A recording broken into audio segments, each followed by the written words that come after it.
అన్నీ తాటికాయలు కొట్టడం, కొబ్బరికాయలు కొట్టడం, అటు పొలం వెళ్ళటం, గేదెల దగ్గరికి వెళ్ళిపోవటం, అన్ని లైఫ్లు ఎంజాయ్ చేసామండి. ఒక్కో రోజు మా అమ్మగారు చింత చిగురు కావాలరా అనేది, కావాలని చింత చిగురు పప్పు బాగా తినేవాళ్ళం శుభ్రంగా. మామిడికాయ పప్పు, మాకు తోట ఉండేది, అందులో అన్ని రకాల కాయగూరలు పళ్ళు ఉండేవి, అన్నీ కోసుకొచ్చేవాడిని. నేను బంగినపల్లి మామిడికాయలు కాడ నుంచి ఉంటాయి, కోసుకొచ్చేవాడిని. అందుకని మన చింత చిగురు పప్పు, మామిడికాయ పప్పు, ఇక ఆ రోజులన్నీ అయ్యే అక్కడ ఉంటే. అక్కడి నుంచి మళ్ళీ ఊరు వెళ్ళిపోయేవాడిని. అందుకని అప్పటి నుంచి నేను చదువుకోవాలంటే నా చదువు కూడా సంకనాకపోయింది, ఈ ఫ్రెండ్స్ మూలాన, నాటకాల మూలాన. సో తర్వాత నాకు పెళ్ళయ్యి 3 పిల్లలు, ఒక అబ్బాయి 2 అమ్మాయిలు. వీళ్ళని చదివించాలి అని చెప్పి నేను కంకణం కట్టుకున్నా. ప్రొద్దున్నే 5ంటికి నేను లేచి వాకింగ్కి వెళ్తా, ముగ్గురిని లేపేసేవాడిని. చదవండి, ఒకటే శ్లోకం చదవండి, శుభ్రంగా చదువుకోండి. హింస పెట్టేవాడిని కాదు, చదువుకోమని చెప్పేవాడిని. అట్లాగే నా 3 పిల్లలు కూడా గోల్డ్ మెడల్ స్టూడెంట్స్ అయ్యారు. 3 గోల్డ్ మెడల్ స్టూడెంట్స్ అండి. 3 పోస్ట్ గ్రాడ్యుయేట్లు అయ్యారు. తర్వాత ఒక అమ్మాయి మిచిగన్ యూనివర్సిటీలో నెంబర్ 1, యూనివర్సిటీ ఫస్ట్. డాడీ నువ్వు మీ కూతురు మిచిగన్ యూనివర్సిటీ ఫస్ట్ అని చెప్తే నాకు కళ్ళమ్మ నీళ్ళు గిర్రని తిరిగినాయి. సో చదువు ఇంపార్టెంట్, డబ్బు ముఖ్యం కాదు. చదువుకుంటే లైఫ్లో ఎక్కడైనా సెటిల్ అయిపోవచ్చు, ఏ కంట్రీలో అయినా సెటిల్ అయిపోవచ్చు. అది నా మనసులో చిన్నప్పటి నుంచి ఉందండి. అందుకని నా వల్ల అందుకని నా పిల్లల్ని చదివించా బాగా. చదువుకున్నారు, చదువుకోకపోతే మనం చేసేది ఏమీ లేదు, వాళ్ళు చదవకపోతే మనం ఏం చేస్తాం. అందుకని సినిమా వాళ్ళ పిల్లలకి 90% చదువులు రావు, ఎవరికి గారాం చేస్తారు, చదువుకోమని చెప్పరు. బట్ నేను రివర్స్, సినిమాలో ఉన్నాం మనం, బ్యాడ్ హ్యాబిట్స్ ఉండకూడదు. నేను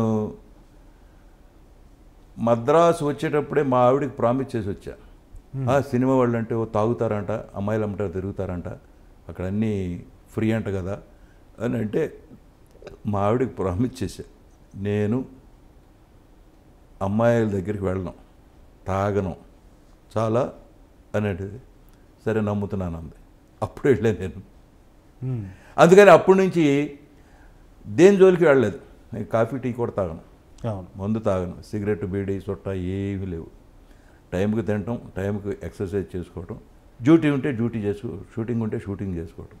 ఇప్పుడు వయసు పెరిగిన కొందికి పుస్తకాలు చదువుకోవటం, అన్నీ చదువుతాను నేను, అన్ని పుస్తకాలు, శివపురాణం కాడ నుంచి, కార్తీక పురాణం కాడ నుంచి, బైబిల్, ఖురాన్, భగవద్గీత రోజు చదువుతా.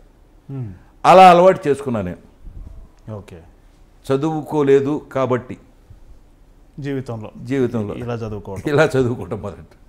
చాలా బ్రహ్మాండం. మాకు ఇంకో గర్వకారణం ఏంటంటే, గొప్ప విషయం ఏంటంటే, మీ అబ్బాయి గొప్ప దర్శకుడు, అది అందరికీ తెలిసిందే.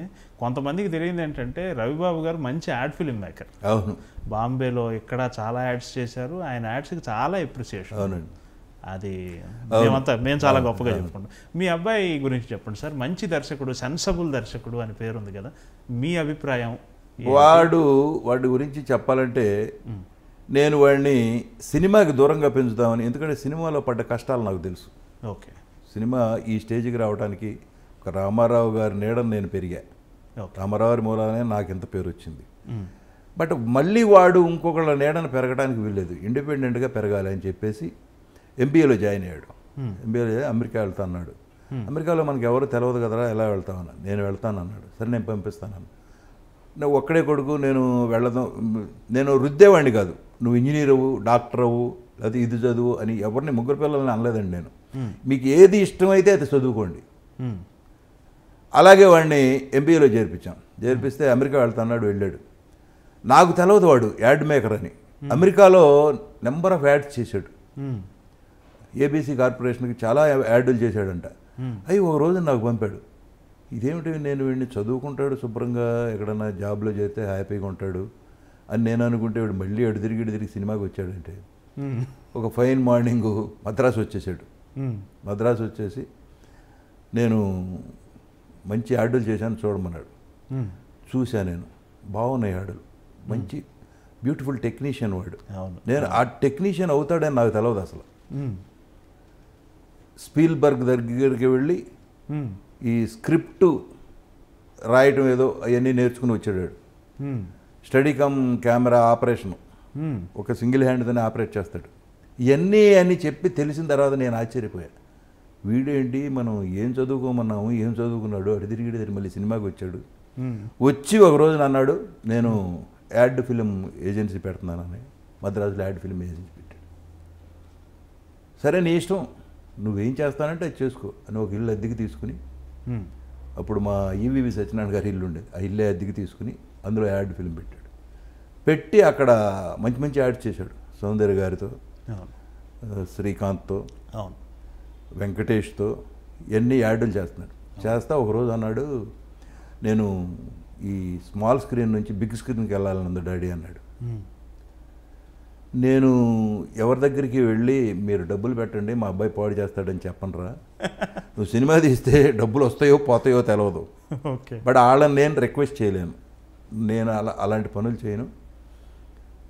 అదేంటి అందరూ కొడుకుల్ని ఎంకరేజ్ చేస్తారు, నువ్వు ఎంకరేజ్ చేయకుండా అని అన్నాడు. ఎంకరేజ్ అంటే ఏం కావాలి చెప్పి, నీకు చదువు చెప్పించాను. ఆడి క్లాస్మేట్లంతా ఇండియన్ ఎక్స్ప్రెస్లో జనరల్ మేనేజర్స్, ఒకడు 1,00,000 2 లక్షలు డ్రా చేస్తున్నారు అని అంటే అన్నాడు, ఫ్యూచర్లో నీకు తెలియదు, పిల్లలకి స్కూల్ ఫీజు కట్టడానికి సరిపోవు 1,00,000 2 లక్షలు వాస్తవమే కదా అని చెప్పాడు. అప్పుడు చెప్పాడు ఆ రోజుల్లో. సరే నీ ఇష్టం రా, ఏంటి ఇప్పుడు సినిమా తీయాలి అంతే కదా, నేను అడగను, నువ్వు పని చేయి, నువ్వు డిసైడ్ చేసుకో, బడ్జెట్ వేసుకో, ఎంతలో తీయగలవు, నీకు ఎవరు కావాలి ఆర్టిస్టులు చెప్పు నాకు అని చెప్పి ఒక 4 రోజులు టైం ఇచ్చాడు. 4 రోజుల్లో వచ్చాడు. వచ్చి ఒక 70 lakhs నా బడ్జెట్ అన్నాడు. సరే 70 lakhs అయితే మనమే తెద్దాం అని చెప్పా. మనమే తెద్దాము, ఆర్టిస్టులు ఎవర్రా అన్న. ఆర్టిస్టులు అంటే నాకు ఈవీవి గారు అబ్బాయి రెండోవాడు కావాలన్నాడు. అదేంట్రా, ఆశ్చర్యపోవటం మామూలు ఆశ్చర్యం కదా, ఎందుకంటే ఈవీవి గారికి నాకు మధ్య సాన్నిహిత్యులు, ఆయన రోజు నరేష్ గురించి బాధపడేవాడు.